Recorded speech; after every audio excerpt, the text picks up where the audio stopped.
The pigeon is one of the most recognizable animals on the planet. You've walked past thousands of them, and there is a very real chance you've eaten one without ever knowing it. The strange part isn't that we don't eat pigeons, it's that we eat them under a different name, and that name is doing a lot of work to keep you from connecting the dots. So here's what this video is actually about. The question, why don't we eat pigeon, has a deeply weird answer because the premise isn't quite true. We do eat pigeon, we just call it something else, and the reason we need a different word tells you more about human psychology than it does about the bird. There's also one specific biological detail about how pigeons reproduce that almost nobody talks about, and it's the real reason this animal never became the next chicken. I'll get to that. But first, let's go back to the beginning, because this bird has a history that most people would never guess. Evidence of humans eating pigeon goes all the way back to ancient Egypt, around 3000 BC. Ancient Rome ate it, medieval Europe ate it, and it's a familiar meat in Jewish, Arab, and French cuisines. Historically, squab was a reliable and inexpensive source of animal protein, and documents detailing aristocratic banquets frequently show it used in one or several important courses. This wasn't a fringe food. This was infrastructure. Starting in the Middle Ages, French lords and ladies considered pigeons a delicacy. The bird's droppings made excellent fertilizer, and nobles built elaborate dovecotes to house them. The pigeons kept within these structures provided a source of meat, and their droppings were used as fertilizer. So a pigeon wasn't just an animal. It was a two-output agricultural system on legs, meat and fertilizer from the same bird, managed on the same estate. That's a genuinely clever piece of medieval farming, and the people who owned dovecotes understood exactly what they had. During the Middle Ages in Europe, particularly from the 12th century onward, squab production became integral to monastic farming and noble diets, supported by widespread dovecote construction. Monastic communities in England and across the continent maintained large pigeon flocks for sustainable meat yields. So the same bird you're currently ignoring on a sidewalk was once considered a mark of wealth, a sign that you had land, resources, and the organizational capacity to run a dedicated bird operation. The pigeon was prestigious. And then something changed. Not the bird, but us. Now here's the thing that makes this story more interesting than just a history lesson. The word pigeon didn't disappear from our diet. It disappeared from our menus. And the word that replaced it is squab. Squab is the culinary term for a young domestic pigeon, typically harvested at around 4 weeks of age when it is still unfledged and unable to fly. Older birds have tougher flesh and less fat, which is why squab meat comes from young pigeons. It is often said that if a pigeon is old enough to fly, it's too old to eat. That line sounds like a joke, but it's basically the production rule. The window is that specific. Squabs are ready for slaughter at 28 to 30 days of age, weighing between 400 and 700 grams, depending on the breed and rearing method. So the animal becomes less valuable as food at the exact moment it becomes a fully functioning pigeon. Before it flies, it's a delicacy. Once it flies, it's a nuisance. That transition happens in about a month, and it's one of the strangest culinary windows of any food animal on Earth. Squab has dark meat throughout, fatty skin, and a silky texture. When properly cooked, it's tender and moist, but it's easy to overcook given its small size. And that last part matters more than it sounds because unlike chicken, where you can cook a breast all the way through and still end up with something edible, squab has historically been treated more like game meat. Unlike chicken or turkey, squab is often cooked until medium rare or medium well, leaving the interior slightly pink and keeping the meat from drying out. That's a fundamentally different cooking expectation than what most people grew up with, and it's part of why this bird never made it into the average kitchen.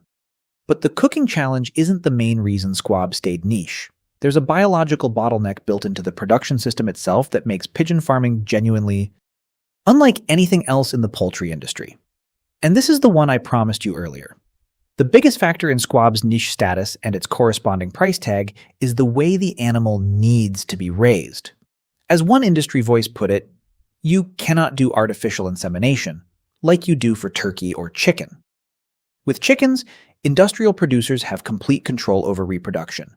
They can separate males and females entirely, scale up insemination, and treat the whole thing like a factory. With pigeons, you can't do that. The birds need each other. Squab is farm-raised using only 5 to 6 specific breeds of pigeons, where breeding pairs are kept in pens and the young are removed from the nest just before fledging to ensure tenderness. Both the male and female have to be present and cooperating. Lose one bird from a pair, and you've effectively lost that breeding unit entirely. That's not a problem that scales the way industrial chicken farming scales. It's a fundamentally different kind of operation, slower, more labor-intensive, and harder to automate. And the reason both parents are so essential comes down to something that sounds like it shouldn't be biologically possible. Pigeons make something that functions like milk. Pigeons are what's called altricial birds, meaning their chicks can't digest regular food on their own.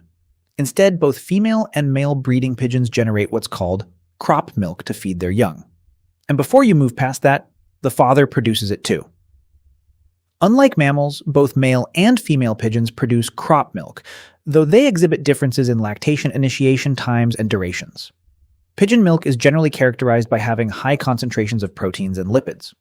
It has growth-promoting properties, a regulatory effect on the intestinal microenvironment, and even possesses immunological effects on the young. So this isn't just a nutrient delivery mechanism, it's closer to a complete biological package. Protein, fat, immune support, produced by cells sloughing off the inside of the crop and regurgitated directly to the chick. This curd-like substance is produced in the crop of both male and female pigeons and regurgitated to the young. Young pigeons fed with crop milk show remarkable growth rates, reaching 8, 18, and 22 times their hatching weight across the early weeks of development. That's an extraordinary growth curve, and it's entirely dependent on both parents being present and functional, which is exactly why losing one bird from a pair collapses the whole unit. The chick literally cannot survive without that crop milk supply.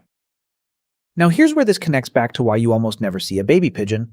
People notice this all the time.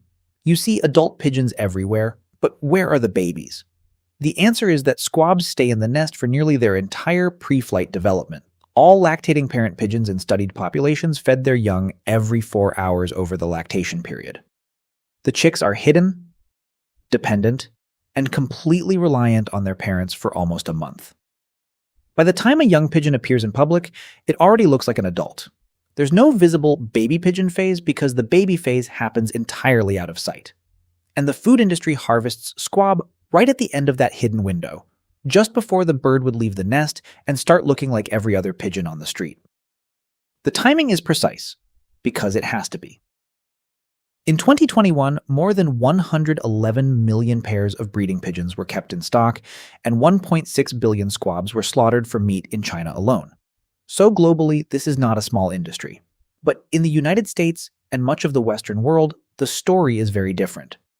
Squab used to be one of the most popular protein sources in the United States, only to be supplanted by chicken in the mid-20th century. For the generations after World War II, who grew up on factory-farmed chicken at the expense of other birds, the pigeon became a nuisance rather than a source of nutrition. In the 1960s, prices for pigeon meat dropped as demand for pest control skyrocketed. That's the pivot point. The pigeon didn't change. The cultural context around it did. And once a city decides an animal is a pest, it's almost impossible to walk that back. If you're finding this as strange as I did when I first went down this rabbit hole, drop a comment below. I want to know if you'd actually eat squab if it was on a menu in front of you.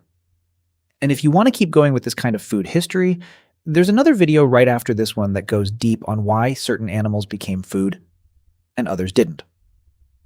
It's worth watching. So here's where we land. And this is the part that actually flips the whole premise of the question. The dirty pigeon problem, the one that makes most people instinctively recoil at the idea of eating one, is more complicated than it sounds. Feral urban pigeons can carry parasites and pathogens, and there are real concerns around pigeon colonies in dense city environments. But that's a feral animal living on street food and rooftop grime. It has nothing to do with a controlled production animal raised in a clean farm environment on a specific diet. The distinction between a feral urban pigeon and a commercially raised squab is the same distinction you'd make between a wild boar and a farm-raised pig. Same species, completely different context. Squab is often considered a delicacy and is served in fine dining restaurants. The bulk of U.S. squab sales go to professional kitchens, not home cooks, which means the exact same species exists in two completely different categories in the human mind simultaneously. Street pigeon, which is disgusting, and squab, which is expensive and refined.